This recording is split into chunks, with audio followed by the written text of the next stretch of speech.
rindu dan cinta. Syauku wa hubbu.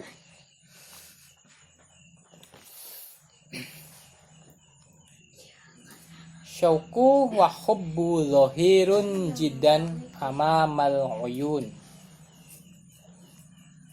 As-suratu takfi li tolibi.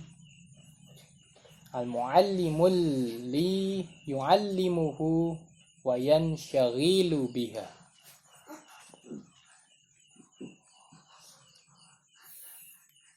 Rindu dan cinta itu sangatlah jelas di depan mata. Syauku wa hubbu zohirun. Sangat jelas di depan mata. Tampak, zohir. Zohir itu tampak. Itu sama saja dengan nampak, sangat jelas di depan mata.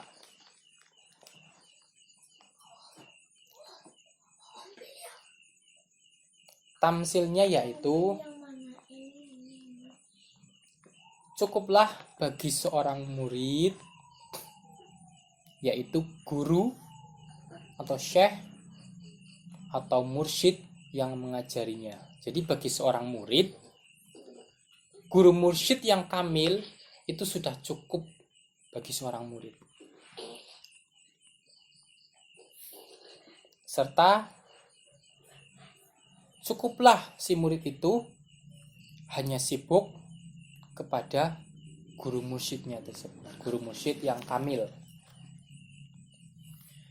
Jadi seorang murid itu harus memiliki perasaan rindu dan cinta yang sangat besar kepada guru mursyidnya.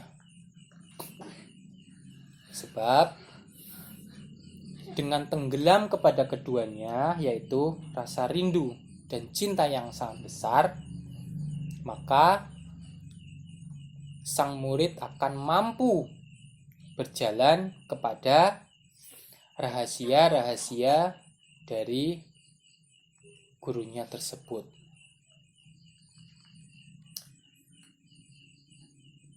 Apakah rahasia-rahasia itu?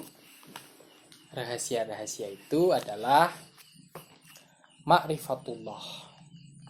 Tentu saja rahasia yang hanya dimiliki oleh guru atau mursyid yang usul atau kamil, yang sudah wusul, sudah sampai kepada Allah. Nabi bersabda di dalam kitab Jawahirul Ma'ani, disebutkan bahwasanya Nabi berkata kepada seseorang, yaitu kepada Hujais.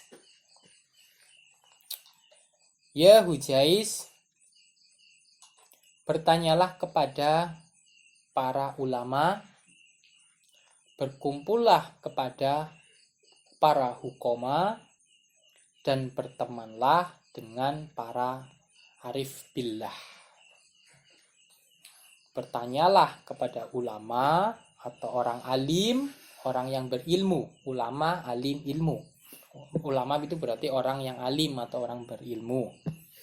Berkumpullah kepada para hukoma. Hukoma, hikmah. Orang yang memiliki pemahaman. Dan bertemanlah dengan para arif billah. Arif billah itu orang yang telah sampai kepada Allah. Jadi seorang murid itu jangan sampai di dalam pikirannya ada kata-kata seperti ini.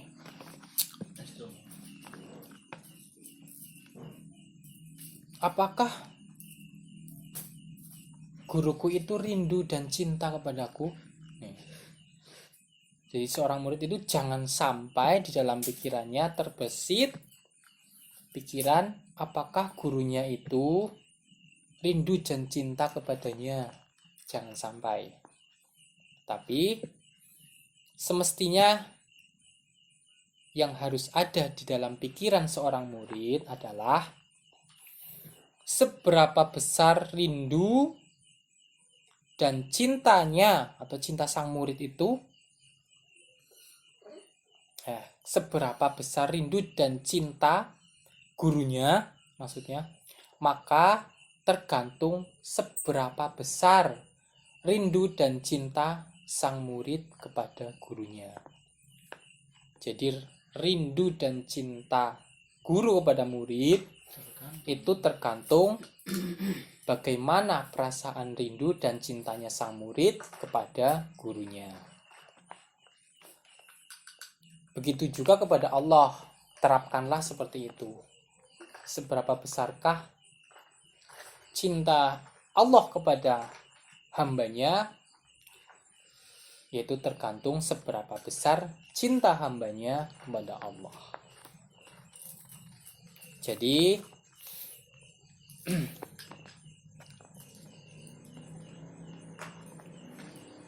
pantas para ulama dahulu itu ada ulama yang berkata, berguru belajar bertuhan. Jadi barang siapa yang berguru, maka itu sama saja dia sedang belajar bertuhan.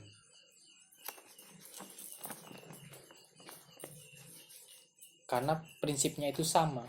Seberapa besar cinta sang murid kepada guru, maka sebesar itu pula cinta guru kepada sang murid.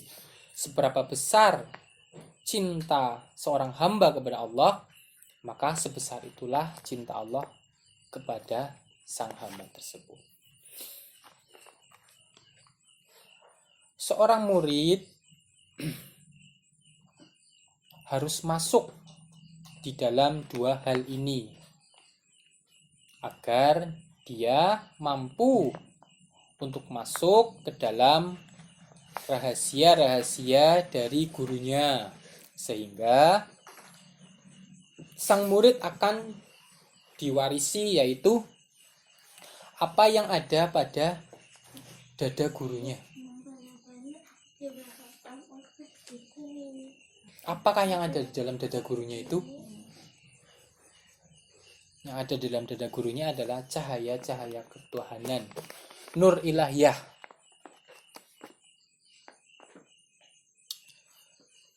Tentunya ini harus ditujukan dari si murid hanya kepada guru yang kamil atau yang wusul. Karena guru yang memiliki nur ilahiyah atau cahaya ketuhanan itu hanya guru-guru yang sudah wusul, sudah kamil, sudah ma'rifat, yang telah sampai kepada Allah. Sebab guru yang belum wusul kepada Allah, maka dia tidak akan sampai kepada Allah. Dia hanya akan membawa kepada dirinya sendiri, kepada kelompoknya, dan kepada kehendak syahwat nafsunya. Jadi carilah guru yang sudah usul. Sebab seorang guru yang belum kamil atau belum usul itu hanya akan menjadi racun yang membunuh dirinya sendiri. Jadi guru yang belum wusul, belum kamil, itu akan membunuh dirinya sendiri. Seperti ungkapan dari guru kita, yaitu Syekh Salahuddin.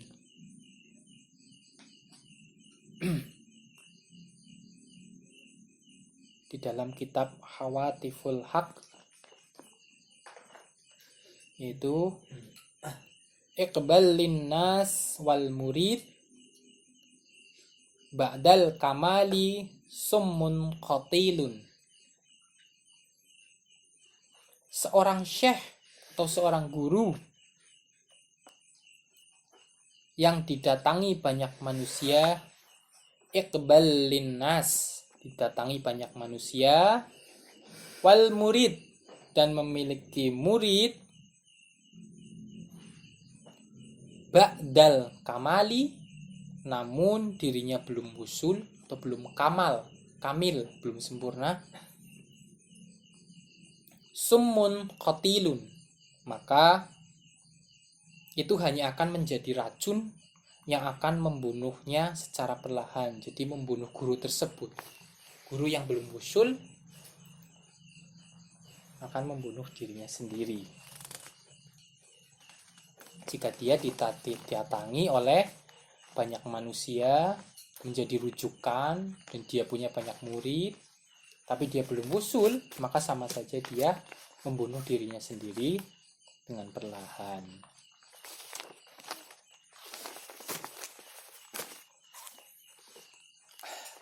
Maka seorang murid atau seorang thalibul ilmi, pencari ilmu,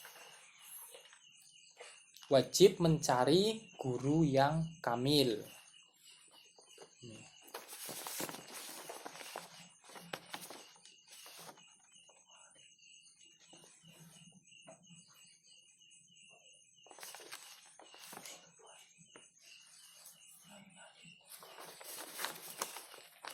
Ini dalam surat An-Nahl ayat 16 sampai 34.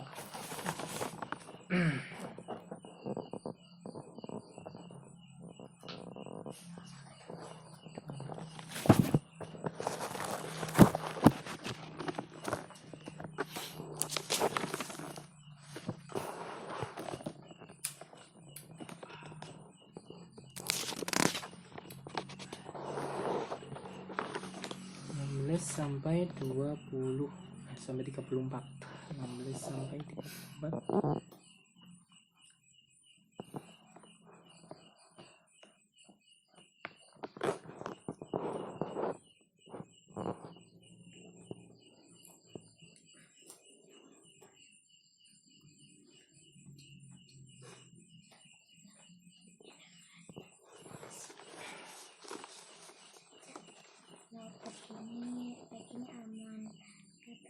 Dalam surat An-Nahl dijelaskan, maka bertanyalah kepada orang yang mempunyai ilmu. Bertanyalah kepada orang yang mempunyai ilmu. Jadi seorang murid itu wajib mencari seorang guru. Bertanyalah kepada seorang guru, carilah seorang guru, tapi tentu saja guru yang kamil, yang sudah wusul.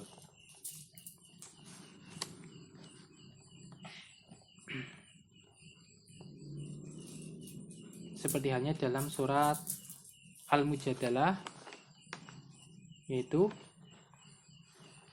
Allah akan meninggikan orang-orang beriman di antara kamu dan orang-orang yang diberi ilmu pengetahuan beberapa derajat. Guru itu kan orang yang berilmu dan diberi ilmu pengetahuan.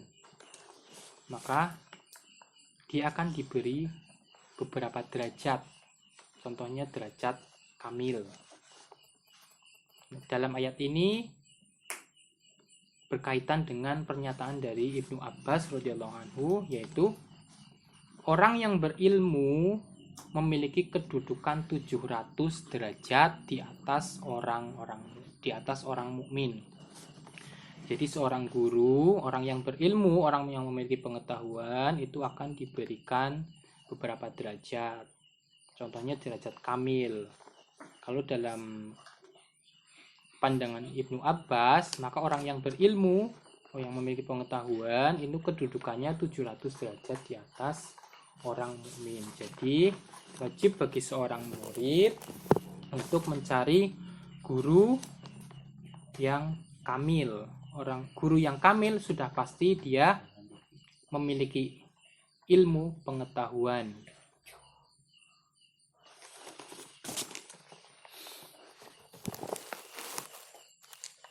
Bila belum menemukannya, maka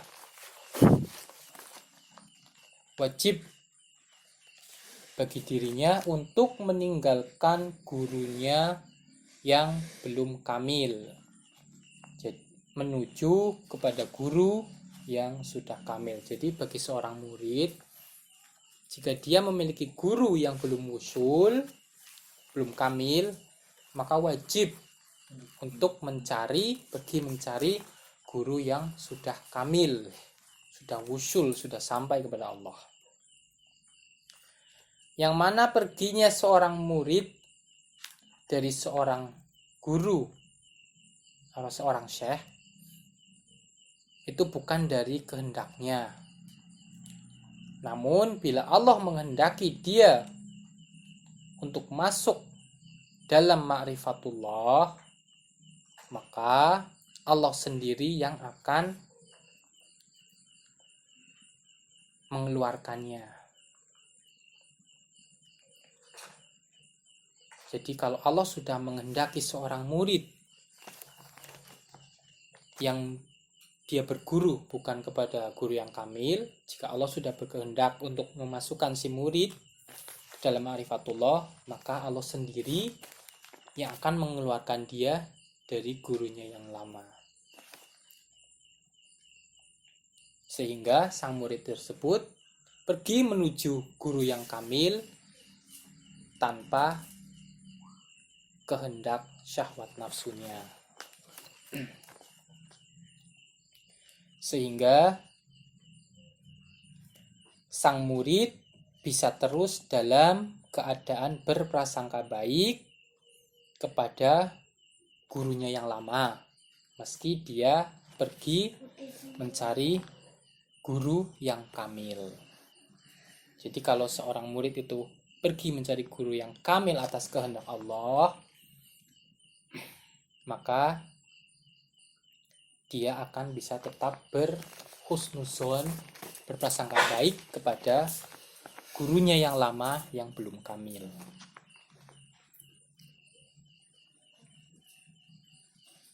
Guru yang kamil itu ini maksudnya adalah mursyid thariqah. Mursyid thariqah. Namun jika seorang murid telah menjumpai guru yang kamil, maka bersiaplah, dia akan diuji dengan sisi kemanusiaan sang guru tersebut. Karena guru yang kamil itu memiliki basyirah, yaitu basyirah. Dalilnya yaitu Quran surat Yusuf ayat 102, yaitu katakanlah, ini maksudnya Allah menyuruh kepada Nabi Muhammad untuk berkata, katakanlah wahai Muhammad, inilah jalanku, maksudnya agamaku. Aku dan orang-orang yang mengikutiku mengajak kamu kepada Allah dengan hujah yang nyata.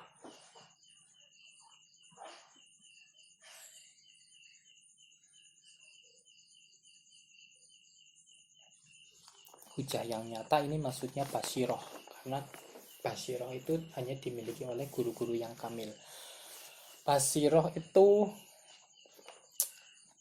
beda dengan mata batin ya. Jadi basyirah itu ada di dalam. Jadi basyirah itu dari kata basor, penglihatan. Kalau basyirah itu penglihatan batin. Jadi guru yang kamil itu memiliki penglihatan batin, tapi bukan ilmu batin ya, bukan mata batin, itu beda.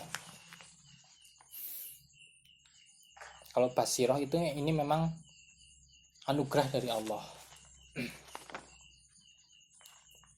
Katakanlah, inilah jalan agamaku. Aku dan orang yang mengikutiku mengajak kamu kepada Allah dengan hujah yang nyata. Maha suci Allah dan aku tiada termasuk orang yang musyrik. Jadi yang bisa mengantarkan kita kepada Allah ya guru yang sudah kamil atau sudah wusyul.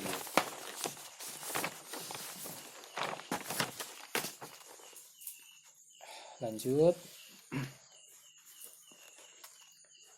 Janganlah kalian berpaling darinya. Karena ujian tadi, karena ujian dari sisi kemanusiaan sang guru, jangan kalian berpaling. Jadi kalian itu jangan suudzon. Jangan suudzon kepada seorang guru apalagi guru yang kamil. Kalian itu akan diuji dengan sisi kemanusiaan. Guru yang kamil itu tahu. Janganlah berpaling darinya dan berjalanlah kepada wilayah yang dua tadi, yaitu perasaan, kerinduan, dan kecintaan kepadanya yang amat besar. Sebagaimana ungkapan dari guru kita Syekh Ahmad Al-Khairi Ar-Radhi At-Tijani,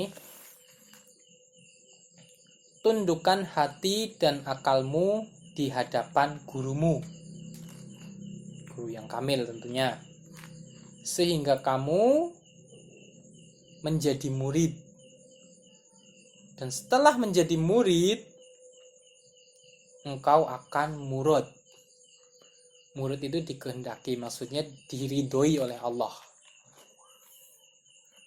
Dan engkau mulai berjalan kepada syekhmu atau gurumu. Di dalam syekhmu atau gurumu, bersama syekhmu, dan karena syekhmu. Inilah sebaik-baik isyarah menuju Allah. Jadi orang yang bisa menundukkan hati dan akal di hadapan gurumu, itu baru dia bisa menjadi seorang murid. Kalau belum seperti itu maka kayaknya belum bisa dikatakan murid. Kalau belum bisa menundukkan hati dan akal, nah itu baru bisa jadi murid. Setelah jadi murid, baru kamu akan murad, baru diridhoi oleh Allah, dikehendaki. Nah setelah diridhoi, maka mulailah berjalan dengan syekhmu, di dalam syekhmu, bersama syekhmu, dan karena syekhmu. Maka setelah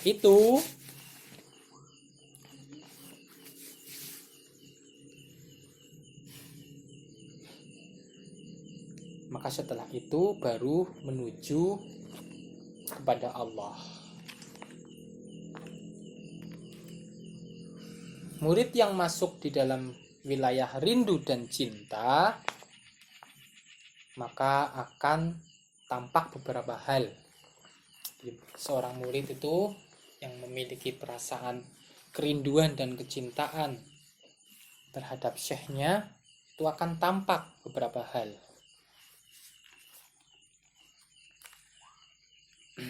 Yaitu contohnya khidmah yang tinggi. Khidmah, pengabdian, berbakti, berakhlak. Bisa berakhlak, bisa berbakti, ataupun pengabdian. Hikmah yang tinggi tentunya. Zauq yang mujaddid. Zauq itu perasaan, ada rasa itu loh, maksudnya ada rasa terhadap syekhmu. Tapi zauq yang mujaddid maksudnya adalah rasa itu terus berkembang. Ruhmu itu hidup. Ruhmu itu terus berkembang. Yang ketiga, hal yang nampak yang ketiga yaitu keluar dari diri si murid ilmu hikmah dan maknawiyah. Maksudnya itu ilmu dia paham, memiliki pemahaman. Yang keempat, akan terbukanya pintu akhlak yang mulia.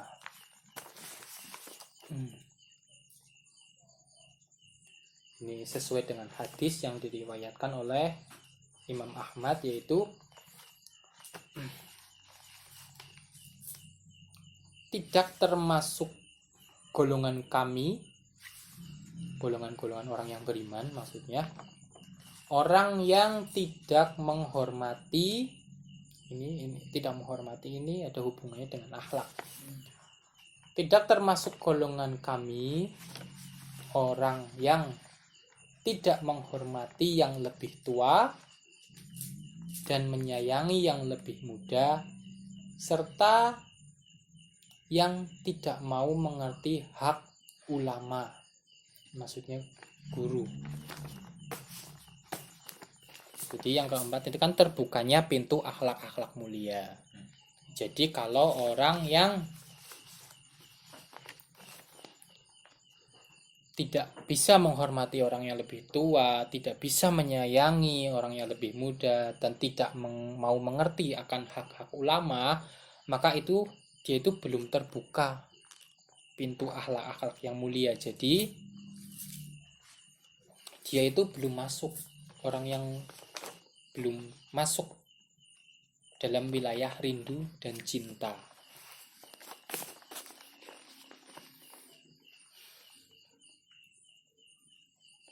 Ini sebagaimana hadis Nabi, innallaha karimun yuhibbul karam wa ma'aliyal ahlaki wa yubghidu sifsa faha. Innallaha karimun, sesungguhnya Allah maha pemurah. Itu seperti pembahasan yang pertama tadi, yang hadis ke-14. Innallaha karimun, sesungguhnya Allah itu maha pemurah, menyukai kedermawanan dan akhlak yang mulia. Ini sesuai dengan ciri-ciri yang nomor 4 tadi, terbukanya pintu akhlak mulia. Sesungguhnya Allah maha pemurah, menyukai kedermawanan dan akhlak yang mulia, serta membenci akhlak yang hina. Yaitu hadis yang diriwayatkan oleh Imam Bukhari dan Imam Muslim.